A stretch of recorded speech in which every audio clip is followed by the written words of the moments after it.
Hello viewers, আপনারা সবাই কেমন আছেন? আশা করি সবাই ভালোই আছেন। তো আমরা আজকে HTML এর বেসিক টিউটোরিয়ালের দ্বিতীয় পর্বে। তো আমরা গত পর্বে HTML এর কিছু বিশেষ ট্যাগ সম্পর্কে শিখেছিলাম এবং সেগুলোর ব্যবহার দেখেছিলাম। তো আমরা আজকে এর পরবর্তীতে আরো কিছু ট্যাগ দেখব এবং এগুলো সম্পর্কে পরিচিত হব। আসলে আপনাদের ওয়েব ডিজাইন করতে হলে বা ওয়েব ডিজাইন শিখতে হলে এই ট্যাগগুলো সম্পর্কে জানাটা খুবই গুরুত্বপূর্ণ।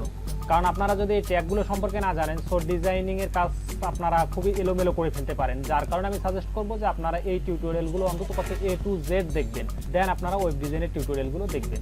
তো আজকের ভিডিওটি শুরু করার পূর্বে যারা এখনো পর্যন্ত আমাদের আইটি রাকিন চ্যানেলটিকে সাবস্ক্রাইব করেননি, তারা এখনই সাবস্ক্রাইব করে নিন এবং পাশে থেকে নোটিফিকেশন বেল আইকনটি অন করে দিন। এতে করে আমাদের আপলোড দেওয়া সমস্ত নিত্য নতুন ভিডিওর নোটিফিকেশন আপনি পেয়ে যাবেন সবার আগে। তো চলুন আর কথা নয়, আমরা প্র্যাকটিক্যালি দেখে আসি যে আমরা কিভাবে HTML এর কোডিংগুলো অর্থাৎ ট্যাগগুলো সেগুলো ইউজ করতে পারি। তো আমরা গত পর্বে যে ফাইলটি করে রাখছিলাম সেই ফাইলটি ছিল এই রকম। এখন এর মাঝখানে যদি আমরা কোনো কোড লিখি তো সেটা রান করবে। তো এর মাঝখানে আমরা এটা লিখলাম। এখন লেখার পর এইটাকে যদি রান করি তো আমরা দেখতে পারবো এটা রান হয়ে গেছে এবং লেখাটা এভাবে আসছে। এখন আমরা কিছু ই কমার্স ওয়েবসাইটে দেখে থাকি যে উদাহরণস্বরূপ এখানে সেই প্রোডাক্টটার প্রাইস হচ্ছে 540 টাকা, বাট এটাকে কেটে দিয়ে আবার পাশে প্রাইস দেওয়া থাকে 490 টাকা, এরকম প্রাইস দেওয়া থাকে। আমরা অনেক সময় অনেক ই কমার্সে দেখে থাকি যে 540 টাকা দেওয়া থাকে এবং প্রাইসটা কেটে দিয়ে আবার তার থেকে কম প্রাইস একটা দেওয়া থাকে বা অন্য প্রাইস থাকে, এখানে 10 টাকাও থাকতে পারে বা এখানে 8 টাকা থাকতে পারে, এটা কেটে দিয়ে। তো এটা আমরা করব কিভাবে? এটা করার জন্য আপনাকে HTML এর একটা ট্যাগ আছে, সেই ট্যাগটা ইউজ করতে হবে। তো আমি ট্যাগটা এখন লিখতেছি, আপনারা একটু দেখে নেবেন, যদি সম্ভব হয় তো আপনারা নোট করে রাখার চেষ্টা করবেন। তো আমি এখন লিখতেছি, এটা দেখবেন, জাস্ট DEL এই ট্যাগটা আপনারা ইউজ করবেন। এই সিম্পল এই ট্যাগটা আমি এটা ক্লোজ করি নাই, সো ক্লোজ করলাম। এই ট্যাগটা জাস্ট ইউজ করলে আপনার এটা কেটে যাবে। এই যে আমি এখন দেখাচ্ছি, এটাকে সেভ করে যদি রান করি তো আপনারা দেখতে পাচ্ছেন যে 540 টাকার উপরে আমার একটা ক্রস মানে টান পড়ে গেছে। এখন আপনারা এটাকে চাইলে কালারটাকে চেঞ্জ করতে পারেন CSS এর মাধ্যমে। তো আমরা যেহেতু CSS বিষয়ে আপাতত কথা বলতেছি না, যার কারণে আমি এটা দেখাচ্ছি না। আমি জাস্ট দেখাইলাম যে আপনাদের কিভাবে এটাতে একটা ক্রস চিহ্ন দিতে পারেন, অর্থাৎ কেটে দিতে পারেন, দেওয়ার পর এই প্রাইসটাকে রান করতে পারে। তো এখন বিষয় হচ্ছে অনেক ওয়েবসাইটে দেখা যায় যে অনেক বড় প্যারাগ্রাফ থাকে, লাইক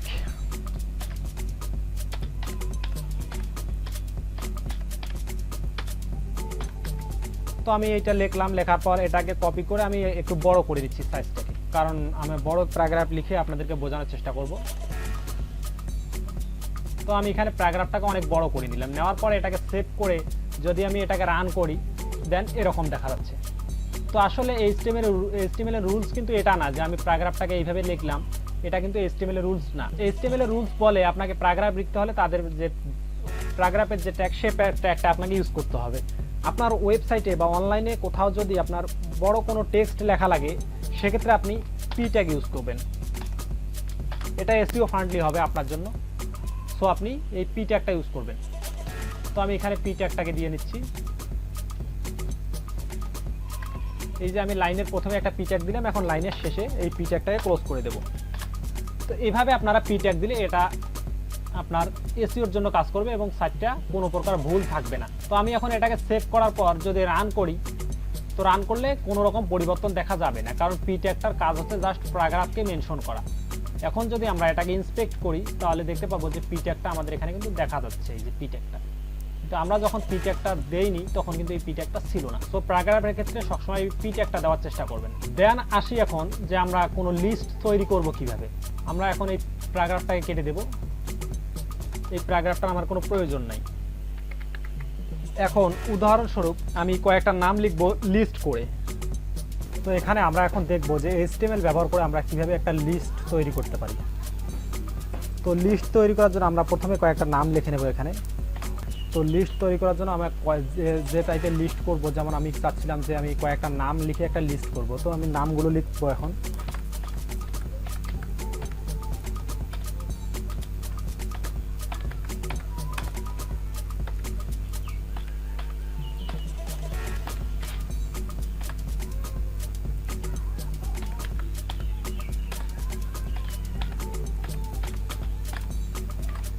তো আমি এখানে 5টি নাম লিখলাম। এখন আমরা এটাকে লিস্ট আকারে করব। তো আমরা লিস্ট করব কিভাবে? লিস্ট করার কিছু লিস্ট সাধারণত আপনি করতে পারবেন দুইটি নিয়মে। তো আমরা প্রথম নিয়মটি দেখি এখন। তো আপনারা লিস্ট করার জন্য প্রথমে লিখবেন ইউএল এবং এই যে আপনার যে নামগুলো থাকবে তার শেষে লিখবেন ইউএল ট্যাগটিকে ক্লোজ করবেন, দেন ইউএল ট্যাগটি ক্লোজ হয়ে গেল। এখন আপনারা এগুলার প্রতিটা নামেরই সামনে লিখবেন এলআই ট্যাগ। এই যে এই ট্যাগটি কপি করে আপনি প্রতিটা নামের সামনে লিখবেন।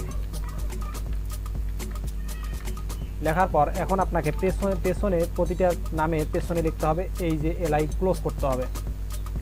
তো আমি এটা ক্লোজ করে নিচ্ছি দ্রুত। ক্লোজ করে নেওয়ার পর আমরা যদি এটাকে সেভ করি, সেভ করার পর এটাকে রান করলে আমরা দেখতে পাবো যে আমাদের লিস্টটা কিন্তু হয়ে গেছে। তো আমি এখন আরেকটা জিনিস আপনাকে দেখাই। এটা যদি আমি কপি করি, করার পর আমরা যদি পূর্বের অবস্থায় ফিরে যাই,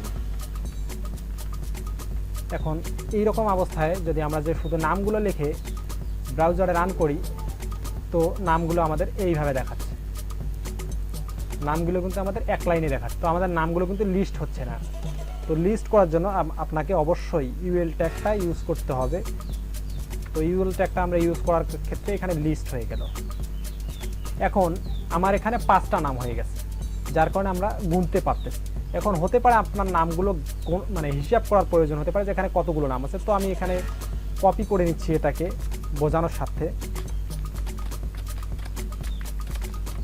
তো আমি এখানে পেস্ট করে নিলাম, আরও কয়েকবার পেস্ট করে নামগুলোকে বেশি সংখ্যক করে নিলাম। এখানে একটা প্রবলেম আছে। দেন এখন আপনার এখানে কতগুলো নাম আছে এগুলো কিন্তু আপনার হিসেব করতে সময়ের প্রয়োজন আছে। এই যে আমি এতগুলো নাম লিখছি, এখানে কতগুলো নাম আছে আমার এগুলো বলতে গেলে একটা একটা করে হিসাব করতে হবে। তো আমরা যদি দ্রুততার সাথে রেজাল্ট বার করতে যাই, সেক্ষেত্রে আমাকে এই ইউএল ট্যাগটাকে একটু মডিফিকেশন করতে হবে। এখানে আমাকে ওএল দিতে হবে, অর্থাৎ ওয়ার্ডার লিস্ট। আর আমরা যে ইউএল লিখলাম সেটা হচ্ছে আনওয়ার্ডার লিস্ট। এখন আমরা এখানে ওএল লিখলাম এবং এখানেও ওএল লিখব। লেখার পরে যদি সেভ করি, সেভ করে আমরা রিফ্রেশ করলে অসাধারণ একটা চমক দেখতে পাবো যে আমাদের এটা হিসাব করা হয়ে গেল। মুহূর্তের মধ্যে 55টা রেজাল্ট আমাদের এখানে চলে আসছে। তো আপনারা এইভাবে এইচটিএমএল ব্যবহার করে খুব দ্রুত কোনো কিছু রেজাল্ট বের করতে পারবেন। তাছাড়াও আরও বিভিন্ন সিস্টেম থাকে। আপনার উদাহরণস্বরূপ এখানে আমি এখন 55, আপনারা মনে করতে পারেন যে এখানে 55টা আসলো কীভাবে। তো আমি এখন এখান থেকে আরও কিছু নামকে কপি করব। এতগুলো নামকে আমি আবার কপি করলাম, করার পর এখানে পেস্ট করে দিলাম। আমি কিন্তু এখানে 1 2টা এখানে কোথাও লিখিনি। আপনারা দেখলেই বুঝতে পারবেন যে আমি এখানে কোথাও 1 2 কিন্তু লিখি নেই। আমি জাস্ট ইউএল এবং এলআই ইউজ করছি। এখন এটাকে আবার সেভ করলাম, করার পরে এটাকে রিফ্রেশ করলে আমি দেখতে পারবো যে এখানে 101টা রেজাল্ট চলে আসছে। এটা কিন্তু আপনাকে গুনতে হলো না বা আমাকেও গুনতে হলো না, এটা ইমিডিয়েটলি এইচটিএমএল আমাদেরকে হিসাব করে দিল যে এখানে কতগুলো নাম হচ্ছে। তো আমরা আজকে শিখলাম এইচটিএমএল এর বিশেষ কিছু কোড সম্পর্কে। তো আপনারা আমার এই শেখানো কোডগুলো একটু ভালো করে রিসার্চ করবেন। শুধুমাত্র আমি যে শেখালাম এতেই আপনারা শিখে গেলেন এটা কিন্তু না। আমি যেগুলো শেখাচ্ছি এগুলো আপনারা পরবর্তীতে আমার শেখানো টাইম ব্যতীত আপনারা এগুলো নিয়ে প্র্যাকটিস করবেন এবং আমার পরবর্তী টিউটোরিয়ালে অপেক্ষা করবেন। তো দেখা হচ্ছে পরবর্তী টিউটোরিয়ালে। সে পর্যন্ত সবাই ভালো থাকুন, সুস্থ থাকুন, সে প্রত্যাশা করে আজকের মতো এখানেই বিদায় নিচ্ছি। আল্লাহ হাফেজ।